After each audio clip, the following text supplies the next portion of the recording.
damos comienzo al segundo bloque matutino, denominado Acciones de mejora tendientes a reducir STEC en plantas frigoríficas, exportadoras y de tránsito provincial. Para introducir a este bloque me gustaría retomar el tema que comenté en la introducción, que es la situación del brote de ETA causado por STEC en Alemania. En la foto vemos a un representante de España con un pepino en la mano. A los que no recuerdan, este brote fue adjudicado en una primera instancia a pepinos de origen español. Después se demostró que la cepa no estaba asociada con los pepinos y se lo vinculó con semillas de mostaza de Inglaterra. Después con brotes de alfalfa alemanes. Se hicieron miles de muestras sobre el campo o el establecimiento donde se producían los brotes de alfalfa y no se demostró asociación alguna. Finalmente, por vinculación epidemiológica, se reconoce que el origen de este brote fueron semillas germinadas de feno greco provenientes de Egipto. Y esto estuvo asociado con un segundo brote que se produjo en Francia. Vemos que el origen del brote son vegetales y semillas germinadas. Sin embargo, el impacto fuerte que tuvo esta problemática fue con los productos cárnicos. Y acá vemos un resumen de lo que sucedió en el sistema de alerta rápido de la Unión Europea, en el RAS, entre los años 2013 y 2014, donde vemos que hubo 28 alertas de Estados miembros de la Unión Europea, Nueva Zelanda, Australia, Brasil y Argentina. Hubo información para seguimiento en 3 casos, los 3 provenientes de Alemania, productos provenientes de Alemania. Información para atención hubo 20 casos, 20 reportes, 8 de Estados miembros de la Unión Europea, 5 de Argentina, 2 de Uruguay, 1 de Brasil, 1 de Nueva Zelanda, 1 de Estados Unidos y otro de Sudáfrica. Y rechazo en frontera, en ese periodo, hubo 84. ¿Qué quiere decir rechazo en frontera? Que se rechaza el producto, vuelve a destino o se elimina. Hubo 27 rechazos para Argentina, 26 para productos de Brasil, 23 para Nueva Zelanda, 5 para Uruguay y 3 para Namibia. ¿Cuál era el estado de situación en Sudamérica en el año 2012? Primero, que no había un marco regulatorio específico. Sí, en algunos casos había antecedentes con O157H7, pero no había una reglamentación específica para STEC No 157 y particularmente en la industria frigorífica. Había caos para la interpretación de resultados analíticos, porque en un tiempo muy corto hubo que salir a hacer análisis y poner a punto todo el equipamiento y la capacitación de la gente. En el tercer punto podemos mencionar que había desconcierto para decidir medidas de intervención, porque había una enorme confusión de cómo definir el peligro, si era por genes o por bacterias. Escaso tiempo para la implementación de los equipos disponibles para verificación en planta. Había carencia de laboratorios, no había laboratorios de referencia acreditados para confirmar STEC No 157. Recordemos que en ese año Estados Unidos estaba recién implementando su norma MLG y la exigencia para carne molida y recortes de un grupo de STEC No 157, no de todas. Y por supuesto había demoras en obtener un resultado confirmatorio. En este contexto, y para poder graficar lo que el primer estudio que hicimos en marco del grupo de trabajo STEC y PCBA, Viviana Restovich nos va a comentar los resultados de este primer proyecto. Viviana es bioquímica, directora técnica de laboratorio y gerente de calidad de frigorífico Arrevif. Trabajamos juntos con Viviana desde el año 2012 con el objetivo de resolver esta problemática planteada desde los puertos de inspección fronteriza de la Unión Europea. Y Viviana participó, por supuesto, muy activamente en la búsqueda de soluciones en planta. En esta oportunidad nos va a comentar cuáles fueron las acciones evaluadas e implementadas en Arrevif para reducir la presencia de STEC en productos cárnicos bovinos de exportación, especialmente a la Unión Europea, en el marco de este escenario. Bueno, buenos días a todos. En primer lugar, quiero agradecer a el IPCBA por haberme invitado a participar en este taller. donde se me ha pedido explicar en un breve lapso de tiempo nuestro proceder frente a los hechos acontecidos en el año 2012 durante la exportación de carne a la Unión Europea. Bueno, tal como Gerardo lo explicó en su introducción, ante la gran incertidumbre, en primer lugar, de lo que estaba sucediendo claramente en Europa, se definió consultar a Gerardo como especialista en microbiología, que nos acompañó en esta etapa del análisis, y con quien se definió elaborar un plan de acción. En este plan de acción, en primer lugar, se definió el reaseguramiento del plan HACCP, incluyendo las STECNO 157 como peligro biológico. Cabe destacar que en ese momento la planta ya tenía sus sistemas de calidad implementados y certificados, pero en los mismos no había sido contemplado este patógeno. Finalizado este análisis de riesgo, ante el desconcierto que había por la falta de un análisis de riesgo, la carencia de laboratorios acreditados, el caos para la interpretación de resultados, se define rápidamente en adquirir nuestros propios equipos y poner a punto las técnicas de PCR en tiempo real, para lo que se compra un equipo VAX. Bueno, finalizada la etapa de puesta a punto de la técnica, comienza a realizarse un análisis descriptivo de la situación, momento en el cual se define con Gerardo la creación de un grupo interdisciplinario de trabajo, BTEC, como lo explicó antes Gerardo, cuyo objetivo era nada más y nada menos que reducir la presencia de STEC en superficies, en ambientes y en productos. Este proyecto consistió en 3 etapas.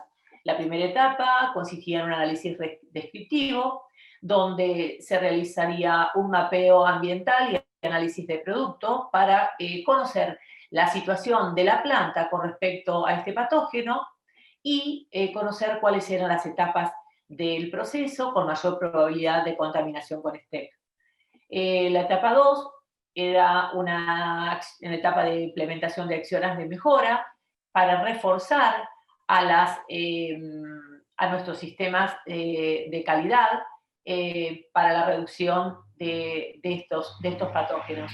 Y por último, la tercera etapa de validación para la verificación del éxito de las acciones implementadas. Bueno, este mapeo ambiental consistió en colectar 421 muestras durante 4 semanas consecutivas. Estas muestras se incluyeron no solamente superficies críticas, sino también superficies no críticas, como rejillas, paredes, botas, puertas, marcos, y críticas como manos de operario, herramientas de trabajo, delantales, palcos, desalladoras, cintas, mesas, y se consideró realizar muestreos en faena, cuarteo, cámaras y despostada, y sobre producto, carcasas y cortes anatómicos. Y se eligieron cortes elaborados con el destino Unión Europea.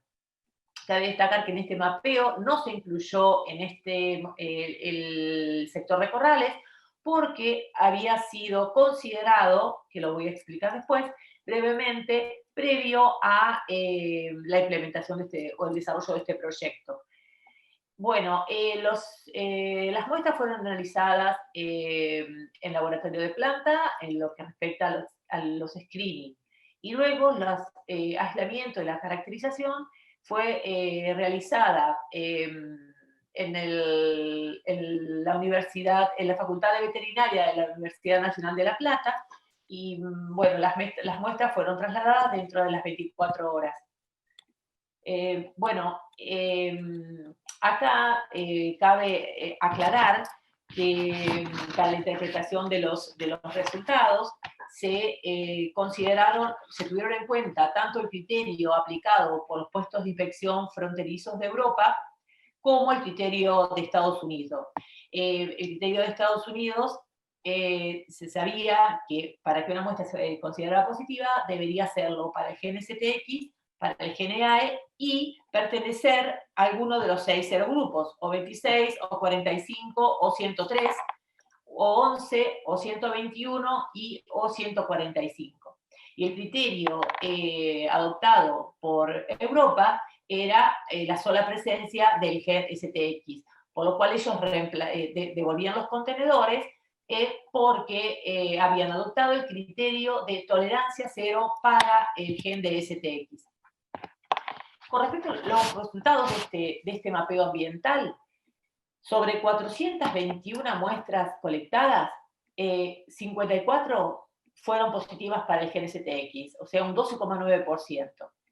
De estas muestras se tomaron algunas en condiciones preoperacionales y otras durante la operación. De las 208 muestras preoperacionales, 21 fueron positivas para el gen STX, y de las críticas, 11 fueron positivas, y de las no críticas, 10 de 21. Con respecto a los muestreos operacionales, de 213 muestras operacionales, arrojaron valor positivo para el gen STX un 15,5%, o sea, 33 muestras, de las cuales 24 correspondían a superficies críticas y 9 a superficies no críticas. Con respecto a los muestreos realizados sobre carcasas y cortes, los cuales fueron realizados durante los meses de enero hasta mayo, se colectaron muestras sobre 125 carcasas y 572 cortes anatómicos. De las 125 carcasas muestreadas, 6 fueron positivas para el gen STX, o sea, 4,8%.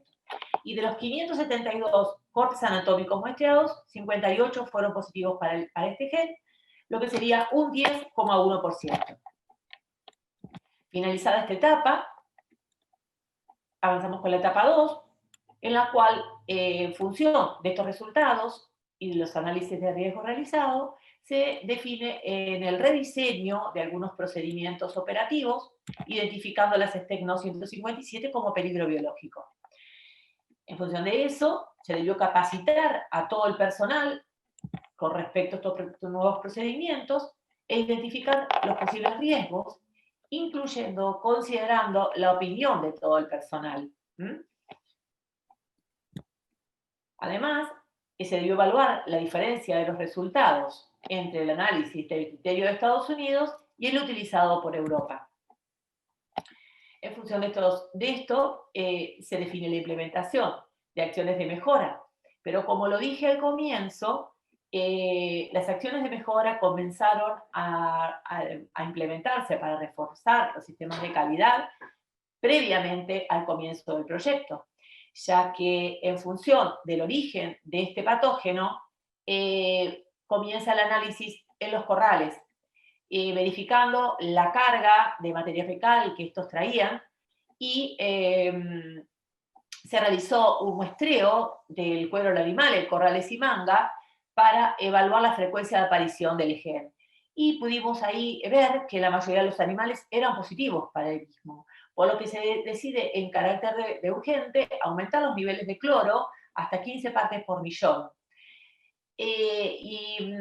Otra acción que se define en carácter de inmediata fue disminuir en carácter de transitorio la disminución de la velocidad de la noria para que se pudieran ir implementando las nuevas acciones, como por ejemplo modificación de la operatoria de garreo, incorporación de más puestos de trabajo, modificaciones de palcos, modificaciones de edilicias.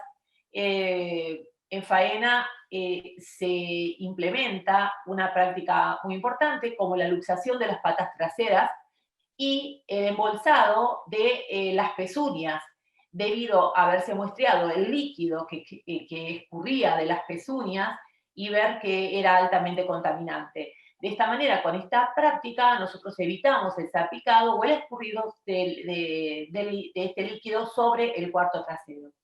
También se instalaron en un principio 2 máquinas Steam Vacuum, aspiradoras y aplicadoras de vapor, previamente al lavado de la carcasa, lo que luego fue reforzado con un tercer puesto, un tercer operario y una tercera máquina para poder, en la velocidad de la faena, poder cubrir todos los sectores de la carcasa. Se modifica también el punto de control que estaba previamente al lavado, ya que en ese momento teníamos un monitoreo sobre el cuarto delantero y otro sobre el cuarto trasero, y reforzamos para el monitoreo de la zona media de la carcasa. Con respecto al cuarteo, también se definió embolsar los cuartos traseros previo al colgado del farol de los dos cuartos del mismo animal, para evitar la contaminación cruzada entre la nalga y el bife del otro cuarto. Acá les puse unas fotitos como para que vean en qué consistía el embolsado de la pezuña y la luxación de la pata trasera. Durante el proyecto comenzaron implementándose acciones de mejora en los distintos sectores del proceso, como por ejemplo restringir la circulación del personal del sector de corrales, incorporar más cantidad de rascazuelas en el fitosanitario, generar un comedor exclusivo para el personal de corrales. En faena se modifica la operatoria del desollado del cuarto trasero y se implementa desolladora neumática. Se modifica también la operatoria del pelado y el colgado de rabo para evitar también la contaminación por contacto del rabo con el cuarto trasero. Se instalan nuevos filtros sanitarios entre el sector de faena y cámaras de maduración.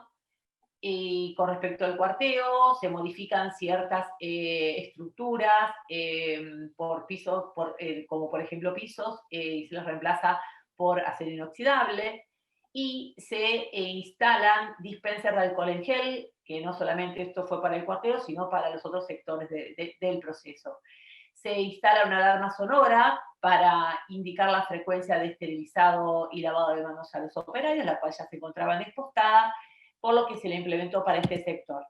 Acá les muestro una fotito de qué consiste la pinza para mantener el rabo que no entre en contacto con el cuarto trasero. Estos serían los rieles corredizos por donde van las dos pinzas. Y acá hay una foto de la implementación de las pinzas para la operatoria del embolsado y atado de culate cuello de vejiga. Acá hay algunas fotitos de las máquinas aspiradoras.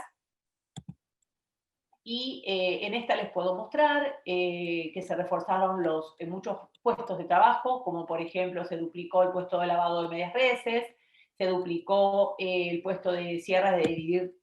Y en el caso de la despostada, como lo dije anteriormente, se le colocaron dispensas de alcohol en gel a todos los operarios.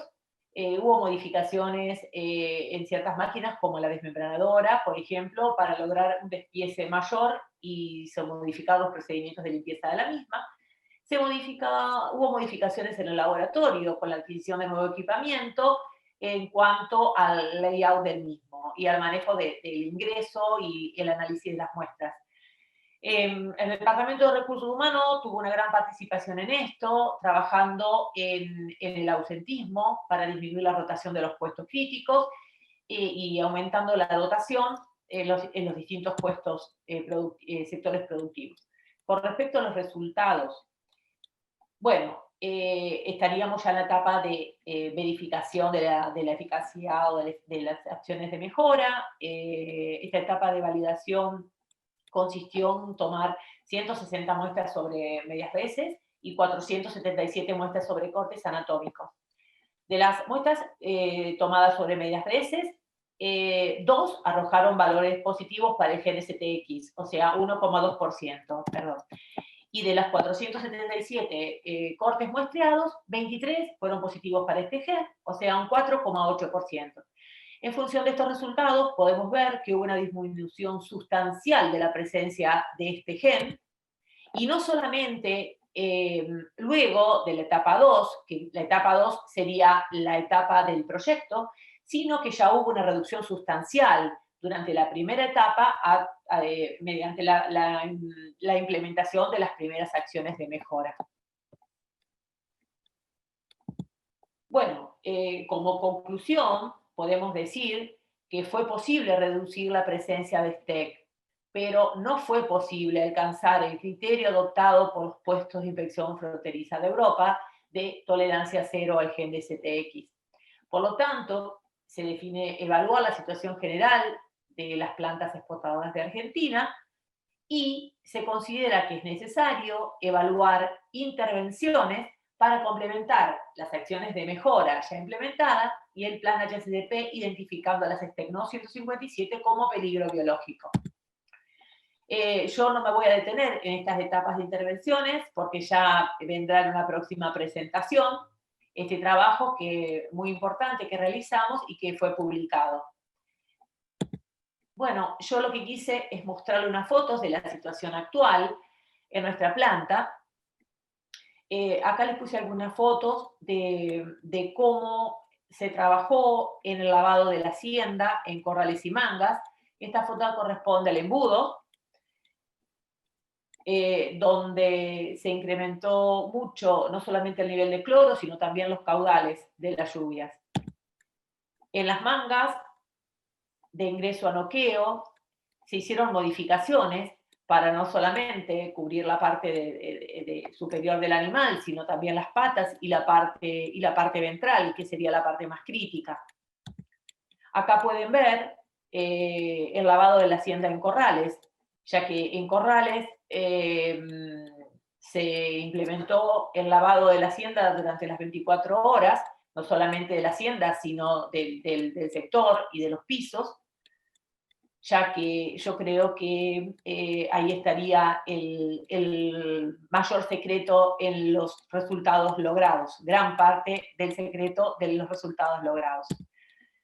Acá les pongo alguna otra foto.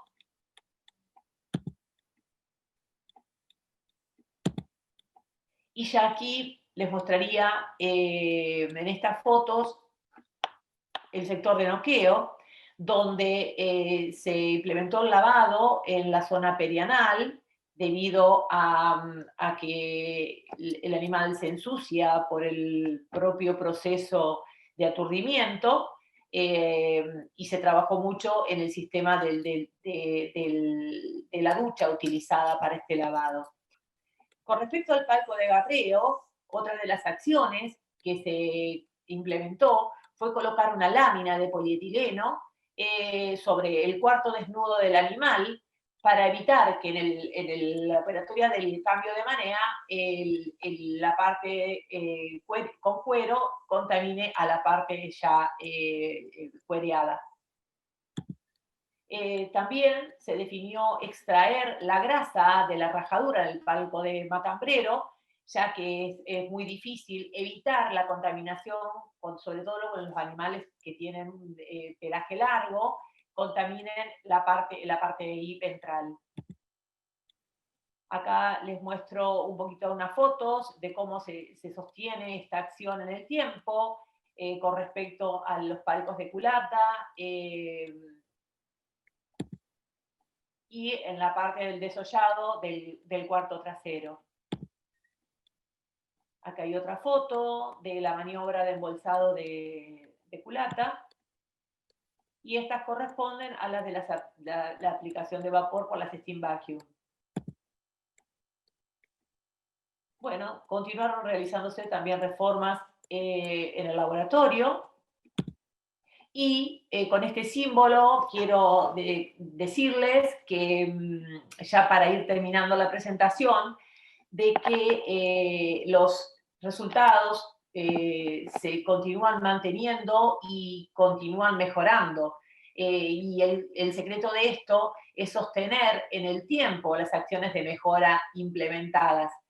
¿En qué tiempo? Y bueno, aquí yo quiero simbolizar que el tiempo es infinito. Así que desde ya, muchas gracias y bueno, a disposición para cualquier consulta.